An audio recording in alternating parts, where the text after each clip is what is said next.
என் அன்பு மாணவர்களுக்கு வணக்கம். இந்த வீடியோவில் ஒரு இம்பார்ட்டன்ட் 10 மார்க்ஸ் ப்ராப்ளம் வந்து பார்க்க போகிறோம். கொஸ்டின் பாருங்க.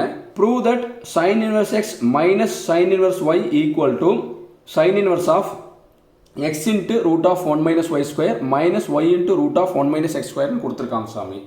கொஸ்டின் பாருங்க. ப்ரூவ் தட்னாவே என்ன அர்த்தம்? எல்ஹெச்எஸ் ஆர்ஹெச்எஸ்ல ஏதாவது ஒரு சைடு எடுத்துட்டு இந்த ஒரு சைடை வந்து நம்ம வந்து ப்ரூவ் பண்ணி காமிக்கிறோம். இந்த கொஸ்டினில் ட்ரிக்னாமெட்ரி பொறுத்தளவு அவங்களே ஆன்சரும் கொடுத்துட்றாங்க. அப்போ நம்ம வந்து என்னென்னா ப்ரூவ் பண்ணுறது ரொம்ப ஈஸி. இப்போ நம்ம என்ன பண்ணோம்னா அந்த கொடுத்தக்கூடிய கொஸ்டின்லேயே இப்போ பாருங்கள் எல்ஹெச்எஸ் இருக்குது பார்த்தீங்களா? இந்த எல்ஹெச்எஸில் சைன் இன்வெர்ஸ் எக்ஸை நம்ம வந்து ஏன்னு எடுத்துக்கணும், இந்த சைன் இன்வெர்ஸ் ஒய்யை வந்து நம்ம பின்னு எடுத்துக்கணும். இந்த ஹிண்ட்டு மட்டும் தெரிஞ்சாலே போதும், இந்த ப்ராப்ளத்தை ஈஸியாக வந்து நம்ம வந்து அப்ரோச் பண்ணிடலாம். ஃபர்ஸ்ட் நம்ம என்ன எழுதிக்கலாம்னா இந்த சைன் இன்வெர்ஸ் எக்ஸை என்ன எடுக்கிறோம்? ஏன்னு எடுத்துக்கிறோம். Sine inverse x equal to ஏன்னு எடுத்தாலும் கரெக்டு தான், இல்லை A equal to sine inverse x எப்படி எடுத்தாலும் கரெக்டு தான் சாமி. அடுத்து பாருங்கள் sine inverse y equal to B. இது கொஸ்டின்லேயே என்ன இருக்கோ அதை அப்படியே ரவுண்ட் பண்ணி அப்படியே எழுதியிருக்கோம் சாமி. எழுதி முடிச்சதுக்கப்புறம் நல்லா கவனிங்க. இதிலிருந்து நம்மளுக்கு என்ன தேவைன்னா எக்ஸ் வேணும், ஒய் வேணும். இதிலிருந்து எக்ஸ் நம்ம எப்படி எடுக்கலாம்னா எக்ஸை வந்து சைன் ஏ எடுக்கலாம், ஒய்யை வந்து சைன் பி. சொல்லுங்க பார்க்கலாம். எக்ஸ் என்ன எடுத்திருக்கோம்? Sign A. ஒய் என்ன எடுத்திருக்கோம்? Sine B. இது எப்படி சார் எடுத்தீங்கன்னா நல்லா கவனிங்க. இந்த சைன் இன்வெர்ஸ் எக்ஸை ஏன்னு எடுத்தோம், சைன் இன்வெர்ஸ் ஒய்யை பின்னு எடுத்தோம். இதிலிருந்து எனக்கு எக்ஸ் வேணும்னா இந்த சைன் இன்வெர்ஸ் இங்கே போகும்போது நம்மளுக்கு என்னவா மாறணும்? சைனாக மாறும். அப்போ எக்ஸ் ஈக்குவல் டு சைன் ஏ. நம்மளுக்கு ஒய் வேணும்னா இந்த சைன் இன்வெர்ஸ் இங்கே போகும்போது என்னவா மாறும்? சைனாக மாறும். அப்போ ஒய் ஈக்குவல் டு சைன் பின்னு வரும். இதிலிருந்து தான் நான் இதை எடுத்து எழுதியிருக்கேன். சரியா சாமி?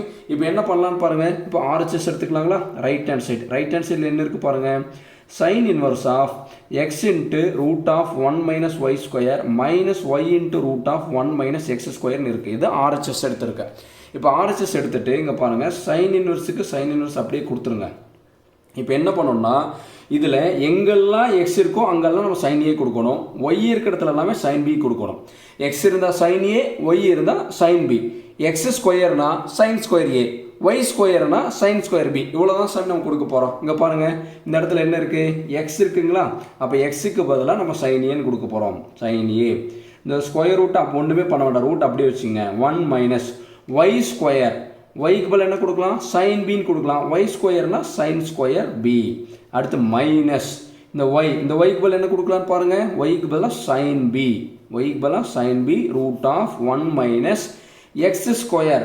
எக்ஸ்னா சைன் ஏ, எக்ஸ் ஸ்கொயர்னா என்னன்னு சொல்லுங்க பார்க்கலாம். சைன் ஸ்கொயர் ஏன்னு கொடுக்கலாம். இப்போ கொடுத்துட்டு கவனிங்க. சைன் இன்வெர்ஸுக்கு சைன் இன்வெர்ஸ் அப்படியே வச்சுங்க. இந்த சைன் ஏ இருக்குங்களா? அதை அப்படியே எழுதிருங்க. ரூட் ஒன்றுமே பண்ண வேண்டாம். 1 மைனஸ் சைன் ஸ்கொயர் பியை காஸ் ஸ்கொயர் பின்னு எழுதலாம். சார் இது எப்படி சார் எழுதுனீங்கன்னா ட்ரிக்னாமெட்ரி ஃபார்முலா படி தான். நம்ம sine square theta plus cos square theta கல்ட்டு 1ன்னு படிச்சிருக்கோம் இல்லைங்க, ஞாபகம் இருக்குங்களா? இங்கே பாருங்கள் தீட்டாக்கு பதிலாக நான் வந்து பின்னு எழுதிக்கிறேன். Sine square B plus cos square B equal to 1.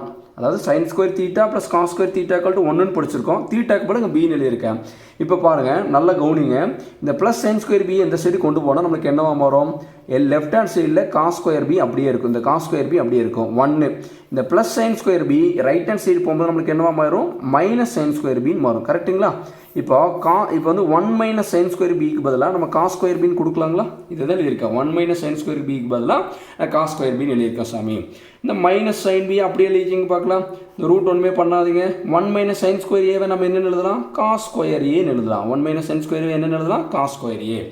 இப்போ பாருங்கள் நல்லா கவனிச்சுக்கோங்க. ஈக்குவல் டு இப்போ பாருங்கள் சைன் இன்வெர்ஸுக்கு சைன் இன்வெர்ஸ் அப்படி எழுதிருங்க. இந்த சைன் ஏவை ஒன்றுமே பண்ண வேண்டாம். இங்கே இருக்கக்கூடிய ஸ்கொயரும் ஸ்கொயர் ரூட்டும் கேன்சல் ஆகிடு. அப்போ நம்மளுக்கு ரிமைனிங் என்ன வரும்னு பாருங்கள். காஸ் பின்னு வரும். மைனஸ் இந்த சைன் பி அப்படியே எழுதிருங்க.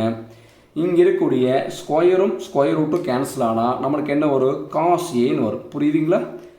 ஓகே. இப்போ பாருங்கள் இங்கே சைன் இன்வெர்ஸ் இருக்குங்களா? சைன் இன்வெர்ஸ் இருந்தால் கண்டிப்பாக நம்மளுக்கு இங்கே என்ன வரும்? சைன் தான் வரும். புரியுதுங்களா?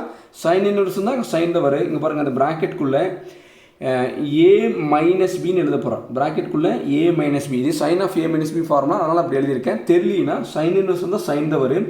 இங்கே எப்படி சார் ஏ மைனஸ் பியா ஏ ப்ளஸ் பியான்னு கண்டுபிடிக்கிறதுனா நல்லா கவனிச்சு பாருங்கள். இங்கே என்ன இருக்குது? ஏ இருக்குங்களா? இங்கே மைனஸ், இங்கே என்ன இருக்குது? பி. இந்த ஏ மைனஸ் பி இதை வச்சு கூட கண்டுபிடிச்சிக்கலாம்.